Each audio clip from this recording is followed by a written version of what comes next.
And without further ado, I welcome Professor Sharma. Thank you. Thank you so much. I'm really pleased to be here. I'm only sorry that I wasn't able to attend the rest of the conference. However, I was sleeping because we're on the other side of the world from you folks in Belfast. So thank you very much for the organizers of this wonderful conference. I know it's a lot of work and I really appreciate it. So I'm just going to get started. Anti-trafficking and international migration are, I'm sure as you know, inextricably linked. While some have tried to stretch the police tool of anti-trafficking to incorporate movements of people within a given nation state, for the most part, in both rhetoric and in practice, anti-trafficking remains wedded to the enforcement of immigration laws. In my talk today, I'd like us to think about how we would perceive the intensifying labyrinth of immigration restrictions and border controls in the absence of anti-trafficking measures. Would ever more draconian immigration laws be as easy to justify or enforce if they could not be sanitized as humanitarian efforts to protect migrants? My answer, drawing upon my own research into how anti-trafficking rhetoric has led to unauthorized migration becoming more dangerous and more expensive for migrants, is an unqualified no. The wide dissemination of the fear of traffickers has been integral to the harms that migrants have faced. In this regard, the association of trafficking with slavery is critical. It is no coincidence that anti-trafficking advocates, state and non-state actors alike, refer to trafficking as a form of modern-day slavery. Connecting trafficking to the historic transatlantic slave trade legitimizes the actions taken against either traffickers or the victims of trafficking. This is because the slavery abolition movement was enormously successful in delegitimizing both the evil trade and the practice of slavery across imperial territories. Those promoting anti-trafficking measures today often present themselves as saviors in the mold of the anti-slavery abolitionists of the 18th and 19th centuries. Anti-traffickers have secured prestige and authority within societies which have become obsessed with the trafficking of women and children, an obsession which they have played no small part in fomenting. Even far-right conspiracy theories have by this point jumped on the anti-trafficking bandwagon as a way of representing themselves as rescuers of victims and not as victimizers themselves. This has most recently manifested in the social media phenomenon of QAnon, which draws upon long-standing fears about a vast network of traffickers who conspire to harm women and children. The QAnon slogan, "Save the Children," borrows directly from the rhetoric accompanying efforts to combat trafficking. Indeed, the use of this slogan has increased the popularity of QAnon and, unsurprisingly, the popularity of former US President Donald Trump. During his tenure, QAnon adherents believed that Trump was secretly fighting a network of liberal Hollywood celebrities and Democrats supposedly running a child trafficking ring. President Trump's tacit support of QAnon aligns with his own anti-trafficking agenda. Both incorrectly portray Trump as a protector of women and children. Some 150 anti-trafficking organizations recently denounced QAnon in an open letter, which stated that it misrepresents the extent of the phenomenon of trafficking as well as its root causes. The letter maintains that, quote, "We need policies that address systemic vulnerabilities to children, of children to both sex trafficking and forced labor," unquote. Yet, these organizations largely have been silent when it comes to Trump's own misrepresentation and strategic manipulation of the tool of anti-trafficking. It is clear that the women and children these organizations purport to care for have been adversely affected by many of Trump's policies, yet they have found ways to look the other way. This is not new. Some in the slavery abolitionist movement of the 19th century having helped to end slavery, a monumental world historic feat, did not question the fundamentals of a global system of class and state rule founded on the practices of land expropriation and labor exploitation. Hence, while slavery ended, new systems were found to ensure the continuation of misery and immiseration. To better understand and historically situate efforts to end human trafficking or to end modern-day slavery, it is useful to look at the period in which regulations and restrictions on free human mobility into state territories or immigration controls were first enacted. This is important for at least two reasons. First, like today's anti-trafficking policies, the initial 19th century organization of border controls centered a narrative of rescue and protection in order to normalize the regulation of people's immigration, a practice that was once seen as wholly novel and an illegitimate exercise of state power. Secondly, it helps us to better see that without the all-encompassing immigration controls that people encounter today, the intermediaries whom people must currently rely on to facilitate their movement across borders and the opportunities for a livelihood located on the other side would lose much of their power.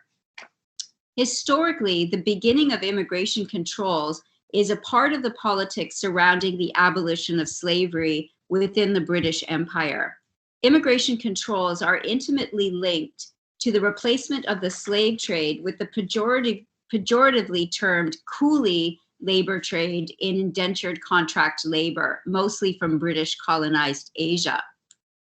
The first regulations governing mobility within the British Empire were enacted in 1835 in the colony of Mauritius against so-called Coulee laborers moving from one part of the empire into another, from the British colony of India to the British colony of Mauritius.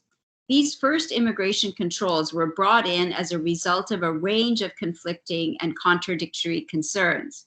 The London Colonial Office was intent on constructing a labor recruitment system that would replace slavery, but one that would not be portrayed as a new slave trade by activists in the still strong slavery abolitionist movement.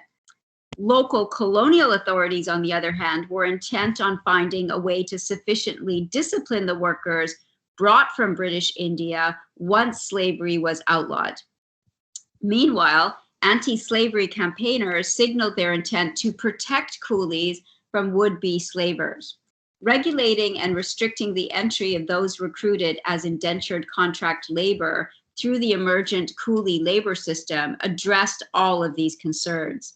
Such controls precipitated a new world order of regulations and restrictions against human mobility, one that has created many crises for people trying to move ever since, most especially those who seek new livelihoods. Now, all states are concerned with controlling people's mobility in one way or another, and they are interested in doing so for largely the same reasons. However, different kinds of states try to prevent people's free mobility in different ways. Imperial states ruled by making those subjected to their powers of taxations, levies, and forced labor into subjects of their empire. Generally speaking, the more subjects imperial states had within their territories, the more persons whose labor they could exploit, the more wealth they could amass, and the more political power they could wield. Imperial concerns about borders and boundaries were therefore primarily about preventing people from leaving. Holding people inside its imperial territories was a sine qua non of its project of civilizing people, civilization always having been an effect of bringing people under state control. This was never an easy task, of course, for any empire. Many would-be imperial subjects, keen on making an escape, practice what James Scott has nicely termed the art of not being governed, and carved out non-state spaces for themselves wherever, whenever, and for as long as they could. Moreover, imperial states actively facilitated the movement of people into and across their empires. Indeed, imperial states were actively involved in moving people into their territories, often on a massive scale, even when they tried to immobilize people once they were in and prevent them from escaping.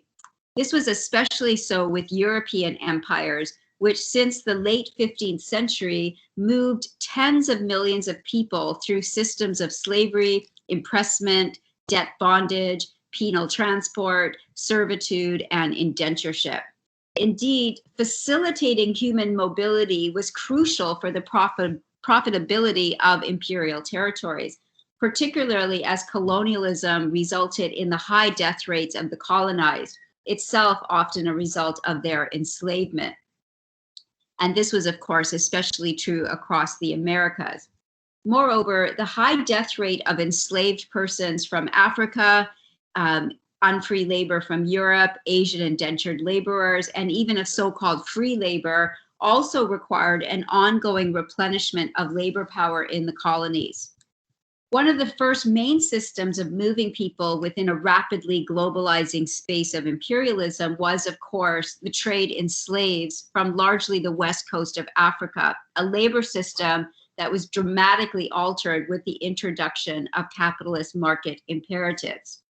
The British Empire, the first to impose capitalist social relations on the colonized, became both the most powerful of the European empires and the largest slave trading empire from the 1760s onward, the period in which the Atlantic slave trade peaked.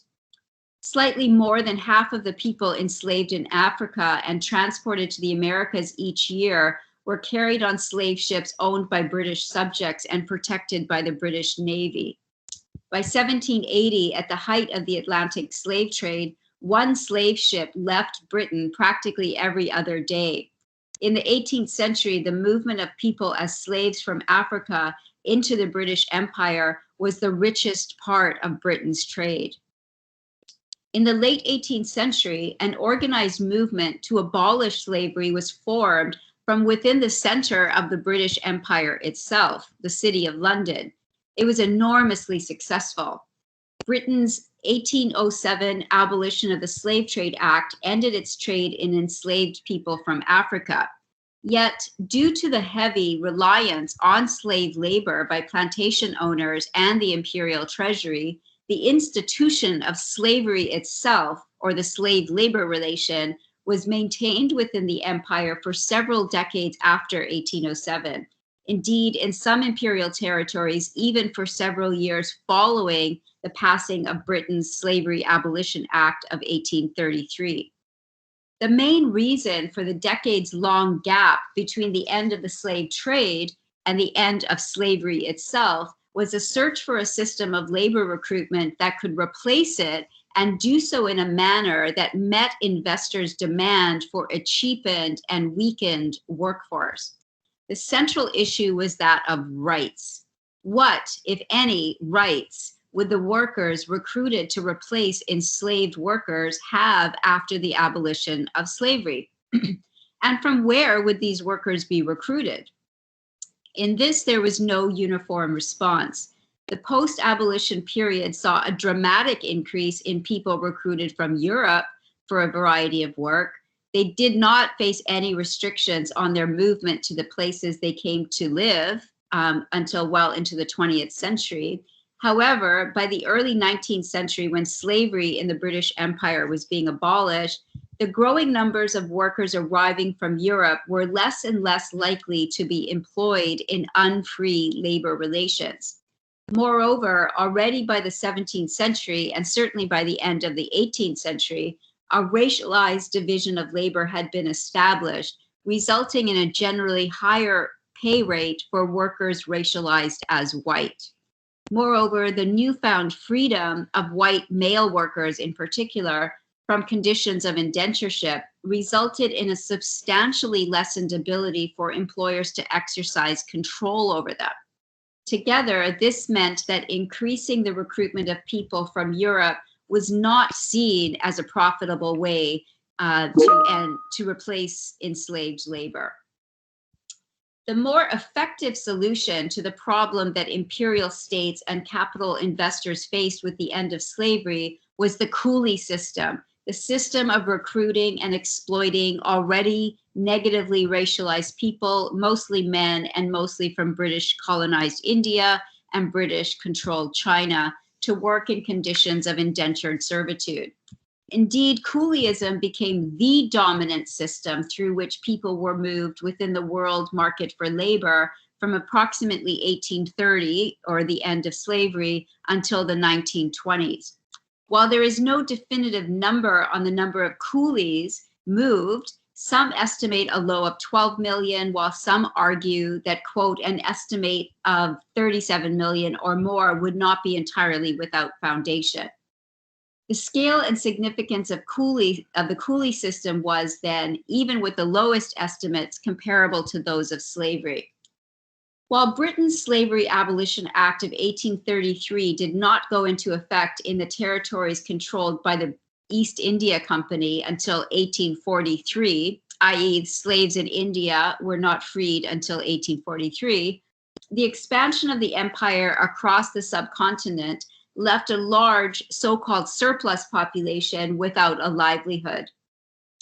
As British imperialism introduced capitalism to the rest of the world, including in British India, most people there were forced to rely on their participation in capitalist markets, including labor market, for their continued existence. Moreover, after 1833, successive famines throughout British India exacerbated this situation. Some of these famines resulted from British insistence that farmers grow cash crops in order to accrue hard currency in the international trading market, crops that they could not eat. One of these cash crops was the opium, which the British sold in China in an effort to reverse the British imbalance of trade with China. This resulted in the Opium Wars of 1839 to 42 and 1860 to 1862 between the British imperial state and the Chinese or Qing imperial dynasty. British victory led to greater British control in mainland China and the spread of capitalist social relations there. Thus, by the 1830s and 1840s, millions of people across British India and British-controlled China were ripe candidates to be exploited as coolies throughout the British Empire in Asia, Africa, and the Americas. As they were moved throughout the British Empire, the relationship of coolies to the still or soon-to-be former slaves and to the institution of slavery itself was called into question. The main question was whether coolieism was a new form of slavery or not. The main question, as I discuss, distancing coolieism from slavery formed the foundation for the establishment of immigration regulations and restrictions. In other words, it was the impending end to slave labor relations which led to the enactment of the first controls on in-migration or immigration.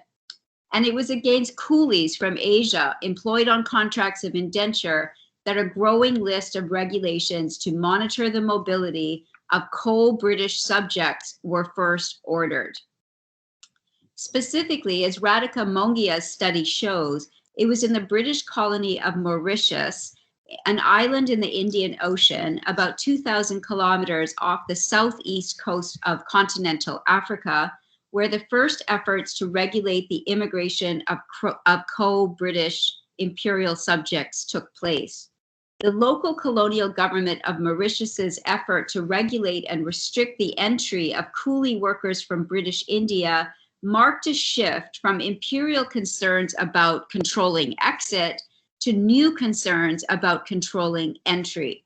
It was a monumental shift, one that generated much heated discussion at the time. In retrospect, it was the beginning of the end of the regime of the unrestricted entry of British subjects within imperial territory.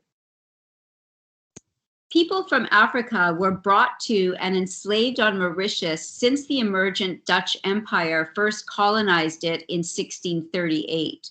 Slavery there continued under the French and under the British during its period of great expansion in the 19th and early 20th centuries.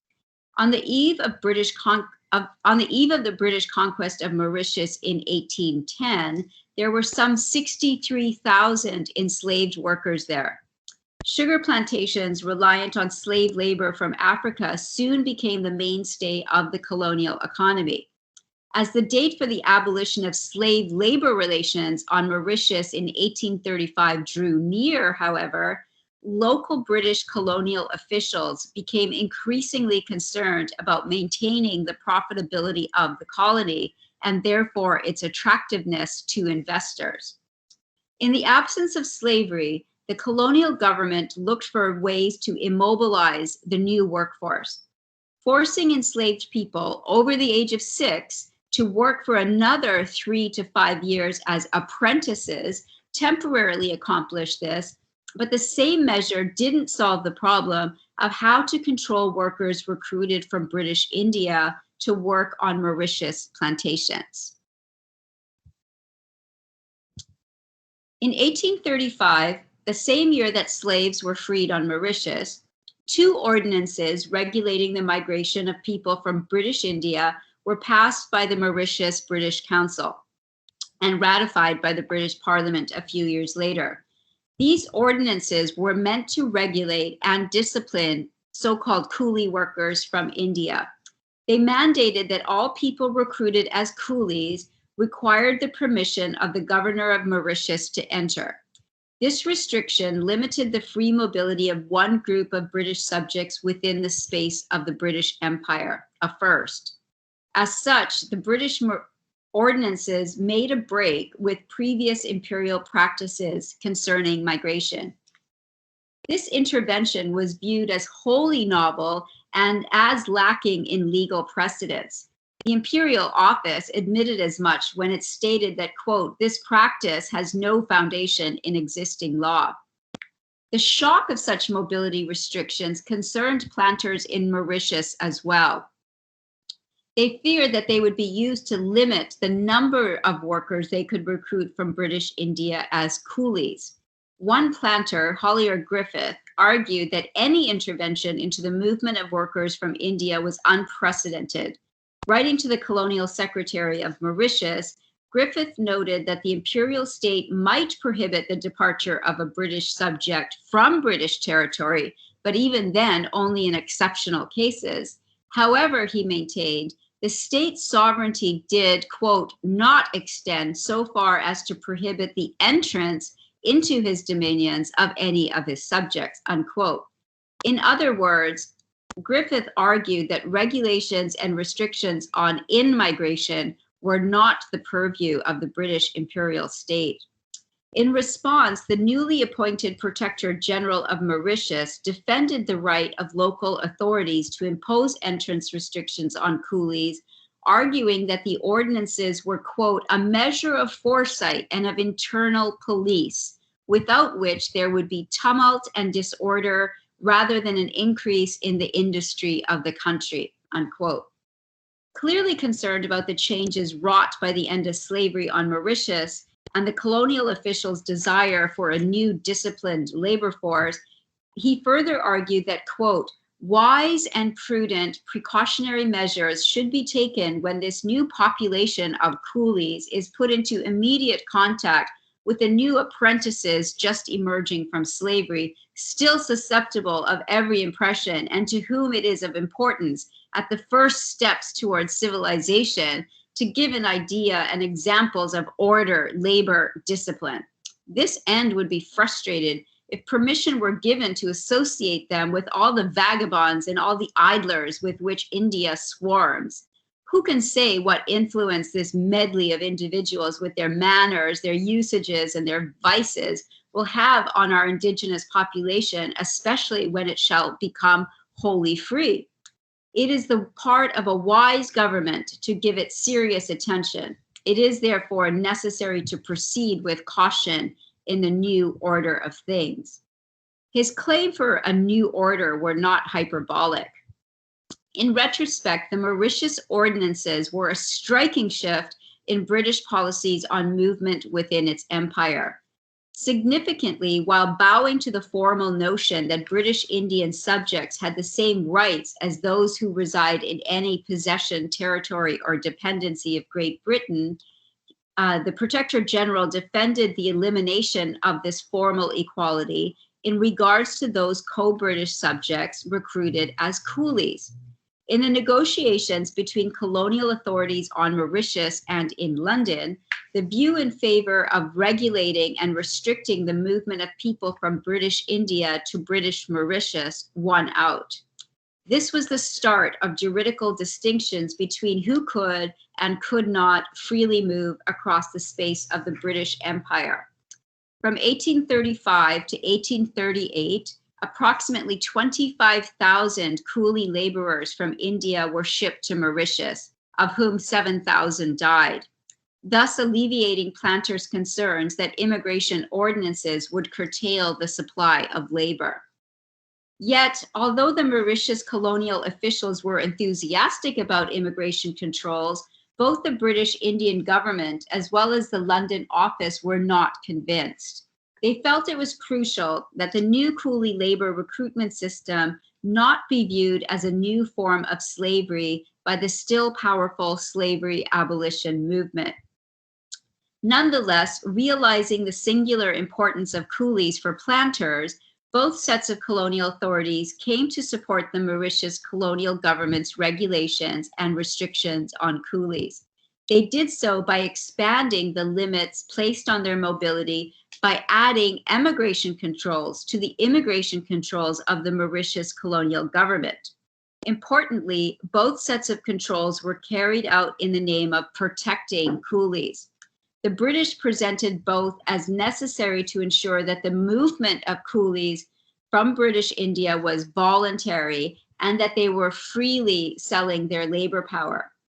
People's free mobility across British imperial territory, such a logic held, had to end in order to ensure that British subjects remain free workers.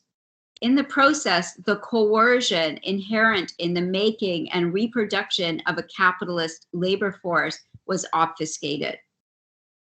To deflect challenges from anti-slavery campaigners, the hallmark of the state regulation of Indian Coulee labor was the state-authorized labor contract which each immigrant was required to sign. Adding to the new emergent regime of paper walls, in 1837, the British Indian government regulations laid down specific conditions for the lawful movement of people leaving British India from the port city of Calcutta, a main port of the Coulee labor trade.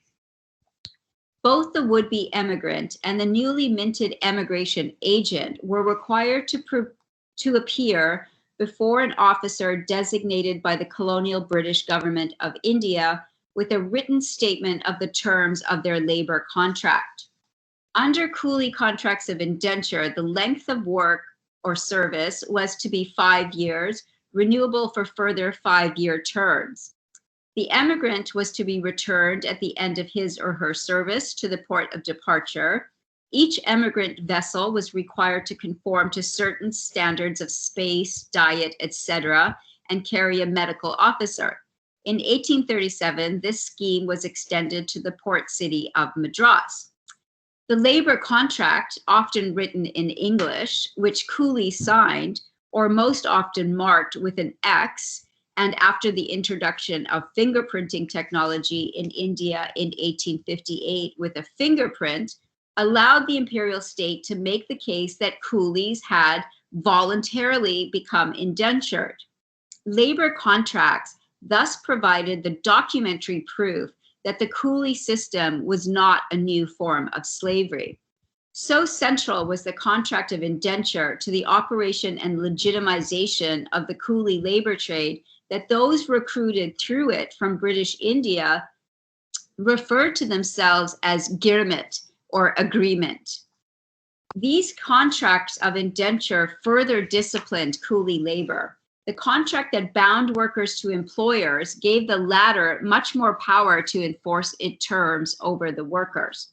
The imperial state gave employers access to the power of its courts and prisons to judge, punish, and discipline those Coulee workers accused of not fulfilling their part of the contract.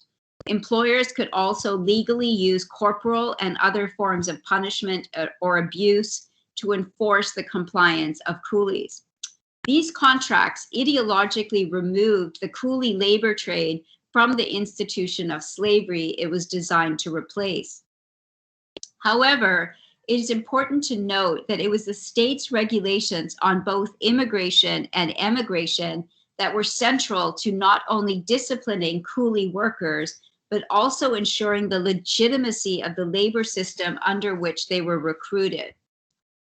Without signing contracts of indenture, workers from British India were neither permitted to leave British India nor to enter British Mauritius. Ironically then, while coolies were portrayed as free, the very thing, the contract of indenture that made them coolies, also ensured the unfree labor relationships they worked under. Indentureship, after all, is not free labor, as those governed through this system are not free to leave their employer and seek another one. Despite the official rhetoric, it was clear that neither the Mauritius immigration controls nor the immigration controls of the British Indian government protected Coulee laborers. Not only were conditions inhumane and dangerous in this new Middle Passage, mortality rates where coolies labored were very high. Coolies, as Lisa Lowe notes, quote, would be shipped on the same vessels that had brought the slaves they were designed to replace. Some would fall to disease, die, suffer abuse and mutiny, and those who survived the 3-month voyage would encounter coercive, confined conditions upon arrival.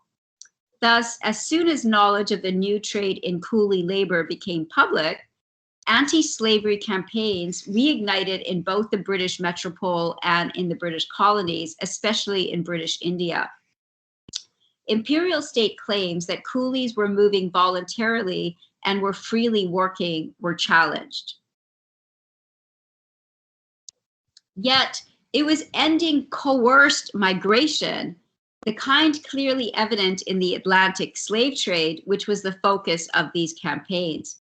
A report in the Anti-Slavery Reporter of the day stated that, quote, it should be observed that of all the thousands who have hitherto gone to Mauritius or other colonies, there is no proof offered that any of them went voluntarily, but on the contrary, decisive evidence that they were either kidnapped for that purpose and by force put on board vessels employed in transporting them, or were obtained by the most fraudulent statements, unquote. The anti-slavery focus on extra economic coercion and fraud worked to valorize a particular notion of freedom, one defined by the absence of direct force. However, while some Coulee laborers were undoubtedly pressed into labor, most had been disciplined by colonization and sought to replace what they had lost with new livelihoods. Indeed, across British India and British-controlled China, tens of millions of people were on the move in search of new livelihoods. While alluding to the helplessness of the laborers caused by poverty, campaigners avoided discussions over the source of their desperation or impoverishment.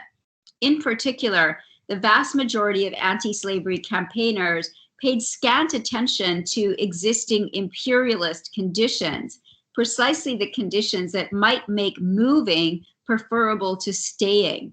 Instead, comments focused on the difficulties caused by their movement. Quote, at present, their families, for want of food, are begging from door to door. Family is in great distress for maintenance, starving for want of food. Their families have taken menial service, become slaves for maintenance. And these remarks are not confined to a family here and there, but are applicable to a great extent to all the families left at home by the coolies on their shipment for Mauritius. Most campaigners concerned with the Coulee labor system argued that the only way to ensure the freedom of workers from India and prevent their abuse was to further reduce their freedom to move. In other words, A worker's freedom from slavery in British India depended on their being immobilized within the confines of this particular colony. Their immobilization was presented as a much-needed form of protection for workers. Immobility was also represented as the emigrants' own preference. Campaigners argued that mobility was anathema to the people of India. The anti-slavery reporter of 1841 argued that, quote, the population, so far from desiring to emigrate from their native land to distant and foreign parts, are utterly averse to it. They even object to go to distant and unknown sections of their own country, unquote. Again, this flew in the face of the actual events on the grounds where millions of people were on the move as part of their survival strategies. Initially, the efforts of the anti-slavery campaigners were successful. Convinced that the British Indian government regulations were insufficient to protect workers from India, anti-slavery campaigners successfully pressured the government to appoint a special committee to inquire into the issue in 1838. Campaigners were successful in convincing the committee, which issued a report stating that, quote, we conceive it to be distinctly proved beyond dispute that the coolies and other natives exported to Mauritius and elsewhere were, generally speaking, induced to come to Calcutta by misrepresentation and deceit, practiced upon them by native crimps, employed by European and Anglo-Indian undertakers and shippers, who were mostly cognizant of these frauds and who received a very considerable sum per head for each coolie imported, unquote. Citing fraud and misrepresentation and not the conditions created by British imperialism, in 1839, the movement of workers from British India engaged in manual labor was prohibited. Any person affecting their immigration was made liable to the then substantial fine of 200 rupees or 3 months in jail. While a few people moved to Mauritius via the French enclave in Pondicherry in southern India, their movement out of India was effectively halted. The planters in Mauritius and the Caribbean worked hard to overturn the ban, while the anti-slavery committee worked just as hard to uphold it. Under intense pressure from planters, in 1842, the governors of the East India Company reserved their earlier decision, and the emigration of coolies was once again permitted from the ports of Calcutta, Bombay, and Madras to Mauritius. To mute the comparisons of coolieism with slavery, newly minted agents titled protectors of emigrants were appointed at each departure point. Likewise, an office of the protector of immigrants was established at Mauritius. Almost 35,000 people were shipped as indentured coolies from India to Mauritius that year. The coolie trade expanded rapidly, as did sugar production on Mauritius. By the mid-1850s, sugar production surpassed 100,000 tons a year. A ship transporting coolie laborers from British India and British-controlled China arrived every few days in Mauritius, and the large number of coolie laborers was causing a backlog in processing. Between 1834 and 1867, it is estimated that just from British India, almost 366,000 coolies were shipped. The coolie trade soon expanded to become part of the global supply chain of workers for the expanding British Empire. By 1844, coolies were shipped to British colonies in the West Indies, including Jamaica, Trinidad, and Demerara. Eventually, coolie laborers from Asia were transported throughout the British Empire and to a lesser extent to the French, German, Dutch, Danish, Spanish, Portuguese, Belgian, and US colonies. Early imperial state regulation of the movement of labor represented as free thus took place in the historical conjuncture of the end of slavery and the continued need of investors of capital for a cheapened workforce whose freedom to resist employers' demands was severely constrained by the state. While campaigners were unsuccessful in shutting down the coolie labor trade, they did contribute enormously to the portrayal of workers engaged in migration as simple, ignorant, and vulnerable, and thus in need of protection, which they believed were provided by both contracts and controls on their freedom of mobility. In this sense, the first effort to exert state sovereignty over the in-migration of persons into state territories took place in relation to limiting the mobility of workers in order to limit their power, all in the guise of protecting them. While the contemporary figure of the migrant, the one that contemporary campaigns to end a modern-day slavery wish to protect, was initiated by the British imperial state, it is under the nation-state's logic of constraint, as Radhika Mondia terms it, that the category of immigrant was cemented as a crucial state and labor market category. It is after the rise of nationalism in the 18th century and the formation of the world's first nation states in the late 19th and early 20th century that pressure to enact more and more regulations and restrictions intensified. The first national controls on immigration began in the Americas, where former colonies had successfully transformed themselves into self-governing states in the 19th century. These states were also the first to nationalize their sovereignty. Peru was the first in 1853, followed in quick succession by other states across the Americas. By the interwar period between the two world wars in the 20th century, each state in the Americas had nationalized its sovereignty. These new nation states announced their newfound national sovereignty by enacting racist immigration controls, ones that often had a highly gendered component to them. With the institutionalization of the idea that nations were units of homogeneous races, states became intent on regulating and restricting the movement of negatively racialized people into state territories and in regulating the sexual respectability of the women they allowed to enter. From the start, racist immigration controls were not only about keeping so-called undesirables out. Rather, although negatively racialized people were unwanted as co-members of the nation, their labor power was nonetheless very much needed.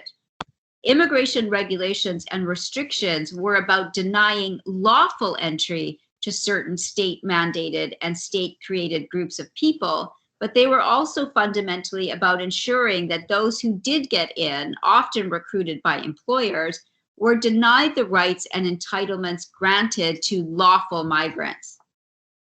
A new labor market category emerged, a group of people whose labor power would be, sorry, hold on one second. How do I go backwards? Sorry, let me see. How do I control the slideshow? Help, thank you, thank you. Just tell me when to stop. That's good, thank you.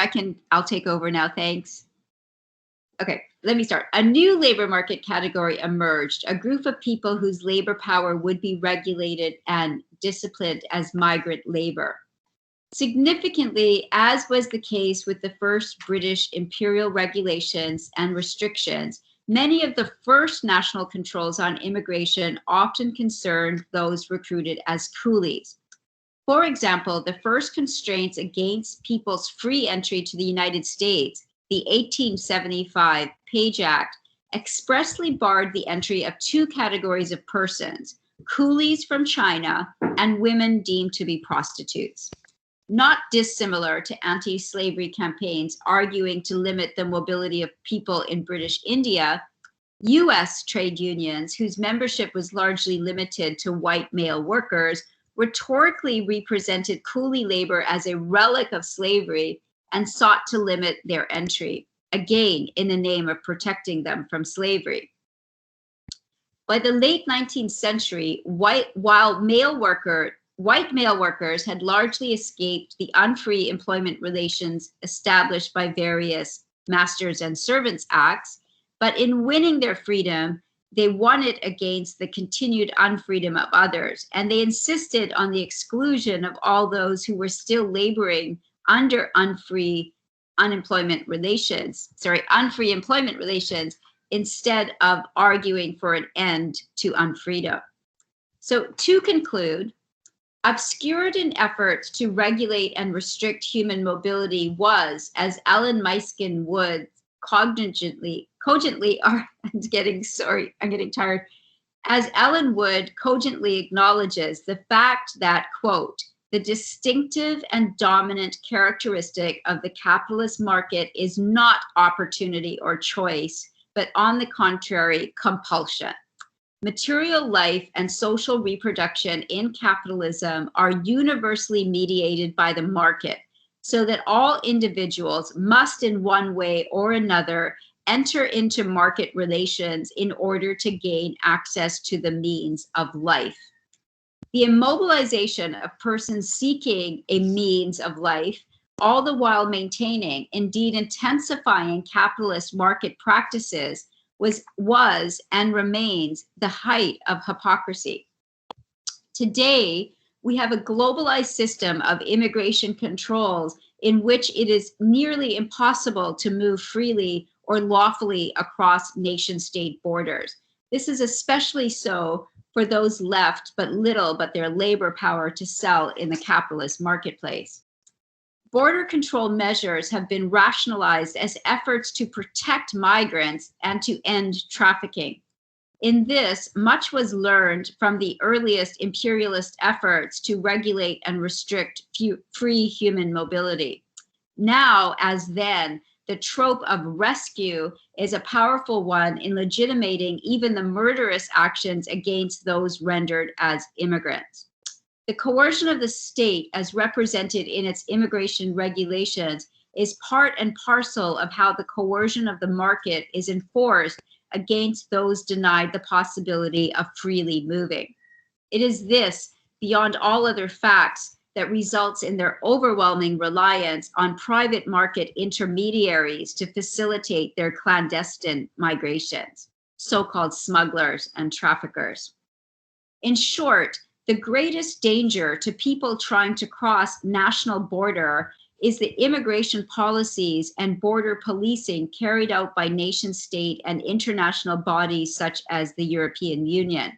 Moreover, the categories that nation states slot most migrating people into, illegal or as temporary foreign workers being two of the largest, these categories are the greatest threats to their liberty. Being categorized as illegal or temporary is what traps a growing number and proportion of people on the move into substandard working and living conditions while severely limiting their rights and mobility.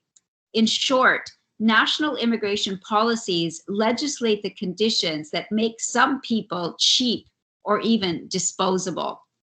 Quite simply put, without national immigration policies, there would be no such group we know as immigrants who could be subordinated, scapegoated, and abused or rescued.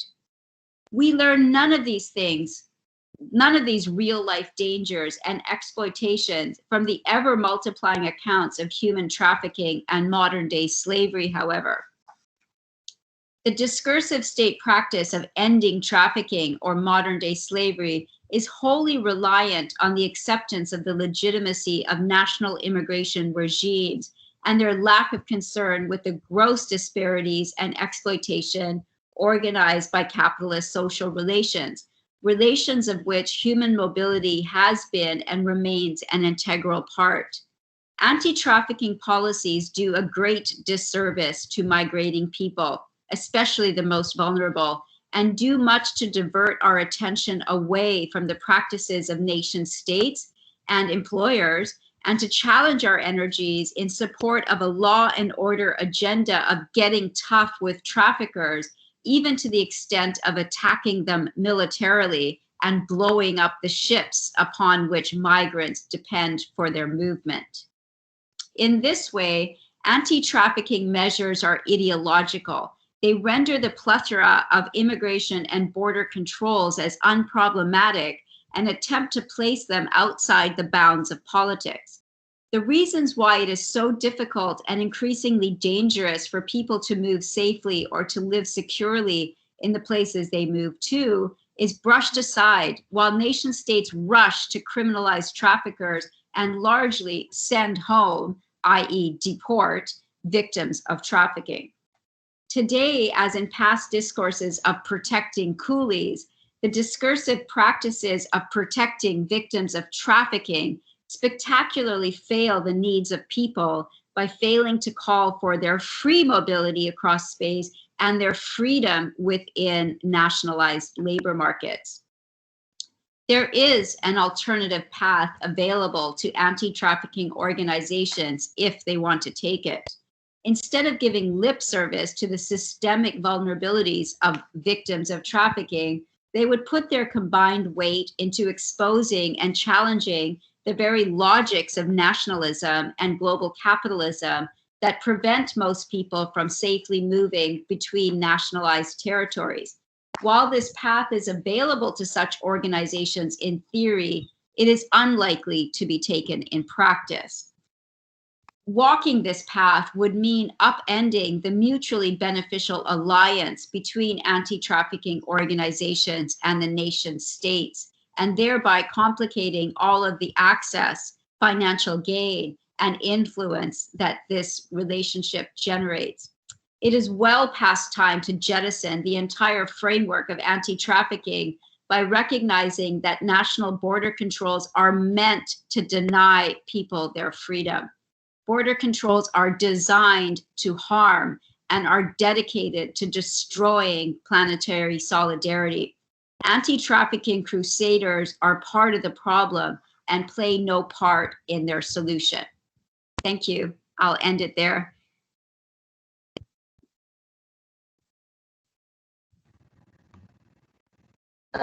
Absolutely brilliant. Thank you so, thank you so much to be able to do all that so early in the morning is amazing. Thank you for such a brilliant keynote speech. If people want to raise their hands or stick questions in the box. Yeah, we've got some questions coming through. Before I go to the questions in the box, I want to switch my position and just jump in first.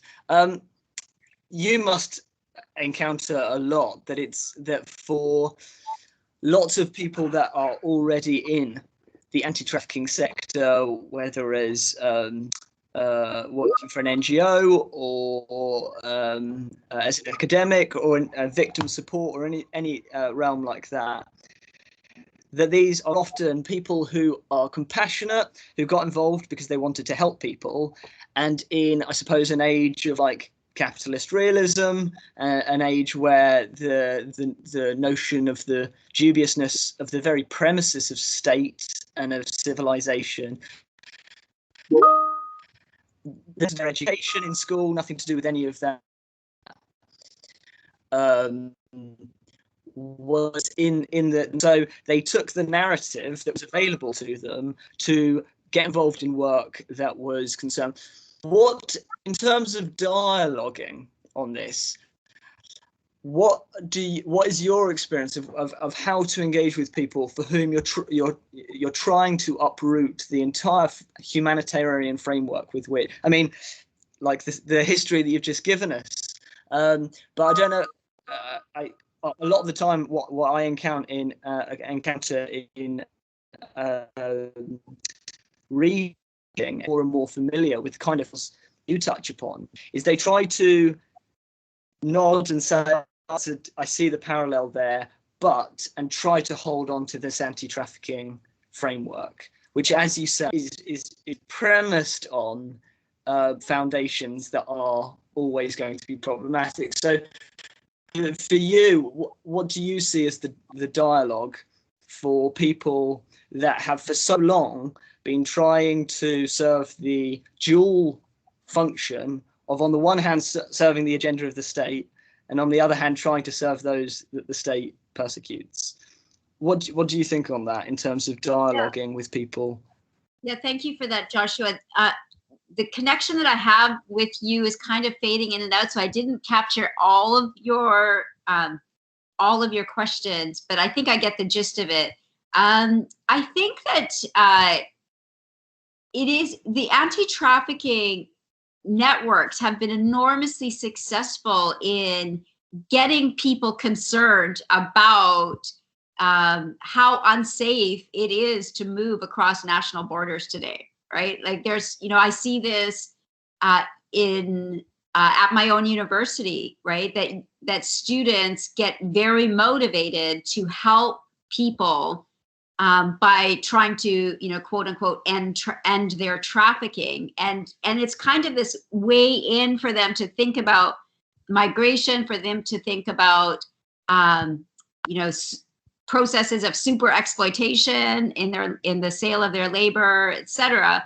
But because it's channeled through this faith that more migration controls are the answer, right? More punishment of those who are moving people clandestinely is the answer.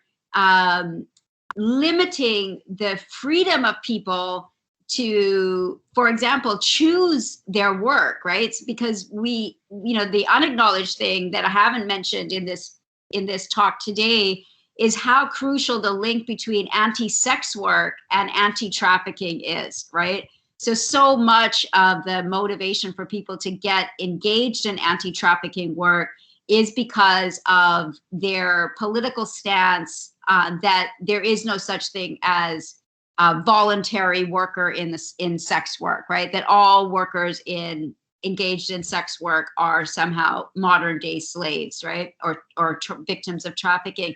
So in terms of a dialogue, I feel that what stands in the way is this kind of faith in the state, a faith in the righteousness of the rescuer, for instance, of the sex worker, right? So to me, the dialogue does get stuck within these very moralistic values, right? Like it becomes a discussion about morals rather than a discussion of reality, right? So I would say that anti-trafficker, people who are promoting anti-trafficking legislation aren't the realists, right? They're not the ones who are saying, okay, this is the best we can do.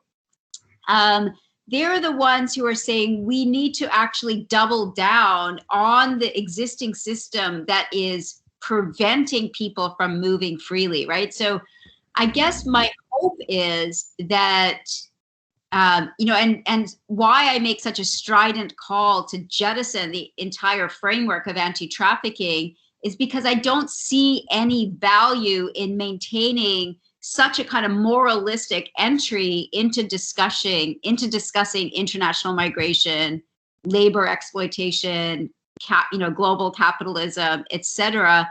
And it's, we would be better off if we just did what mainstream immigration movements do, right? Which is call for the better enforcement of international refugee law, for example, than we would be in encouraging states to end trafficking. So it's interesting that those are not the kind of routes that anti-traffickers take. So, I'm a no borders activist. I believe that the constraints on people's freedom of mobility is what underpins the global capitalist system, and which underpins the kind of hardening of nationalisms that we see the world over. But I would say that realism to me is getting to the root of what is leading to migration, what is making migration so unsafe, so expensive, so life-threatening, so death-producing, and then coming up with actual solutions for that. That's brilliant. Thank you so much.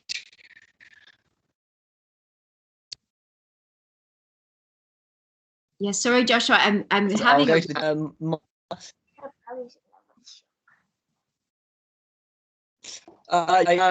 okay, here's a couple of questions from my. If I cut off again, is it me getting cut off, or is it Nandita? Gillian, can you hear me clearly? No, I think you're cutting out. Okay. If I keep cutting out, Gillian, do you want to to take over the question? Yeah, absolutely. I see that there are a couple of questions there from Maya. One of them is how do you think we can bring history into conversations on trafficking today? And another one is earlier today we talked about gender stereotypes in trafficking. And from your presentation, Maya got the impression that the coolies were mainly men. Is that the case? And what does that tell us about contemporary conceptualizations of trafficking? So two questions with probably very big answers. You could probably talk for another hour on both of them. But if we go to the first one, then how do you think we can bring history into the conversations on trafficking today? Yeah, the history that I've just recounted today is just part of of the history we would need to take into account to really understand the emergence of anti-trafficking politics and anti-trafficking legislation today. Another huge part of the history, of course, would be the efforts by states to drive a wedge between white women in particular and men of color, right? Non-white men. I think that that's another huge part of the history that we would need to discuss, and the gendering of the victim of trafficking as female, right? And I think that, of course, the two go hand in hand. I think it was Gayatri Spivak, right, who famously said that, for so many, justice is about, protecting white women from brown men, and now from protecting brown women from brown men, right? Like, this is the whole politics of humanitarianism. So, the earliest legislation specifically against trafficking was about the traffic in white slaves, right? This whole moral panic of the late 19th, early 20th century around so-called white slavery, right? Which is very interesting. Again, pointing to how crucial it was for those who are creating these new systems of control, right? Because the anti-white slavery movement was fundamental to regulating and policing white women's sexuality, right? And policing their relationships, for example, with men from Asia, with Black men, for example, in the United States, really kind of enforcing racist anti-miscegenation laws, right? But again, they were positioned as protecting these women rather than regulating and dominating them, and also as positioning white women as the new slaves, right? So it seems that there always needs to be new slaves who are invented in order to discipline, control, dominate the people that you then classify as victims. So I think that that's a very, very interesting historical connection, and one that is absolutely central to the framework of modern day slavery.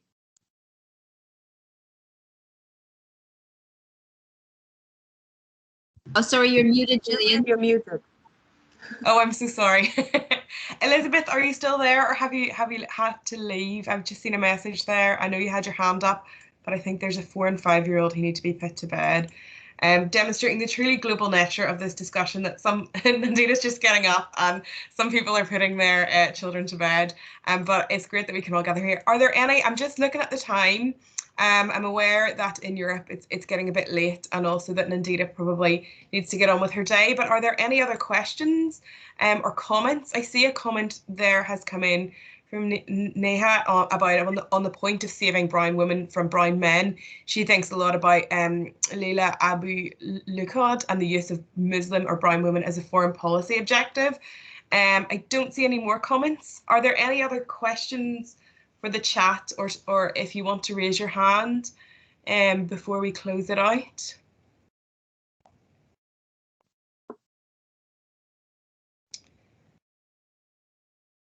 Josh has joined us again. I think some internet connection problems. I think that's it. I don't know, Josh, if your connection is back with us. If I should hand back to you, or I think you're on mute also. I think it's good now. I'm sorry I missed those last few minutes. The internet went entirely, but sorry to have missed that. But yeah. Are we rounding up? I think so. Yeah, I think I don't think there's any further questions. So it's just I'll leave it to you to close this out then. Yeah, well, Nandita, thank you so much for such a brilliant talk and for all the time that you've given to that in preparation and this morning / this evening. Thank you all for contributing to the rest of the day. We look forward to seeing you tomorrow. Remember, when you're joining tomorrow, to click on the day 2 link. It's 2 separate links, so remember to click on that. And we look forward to carrying on then. So yeah, just once again, thank you to you, Nandita, and I hope you all have a very good evening. Take care. Bye-bye. Thank you, Joshua. Thank you, Gillian. Thank you, everybody. Good night. Thanks, everyone. Thank you.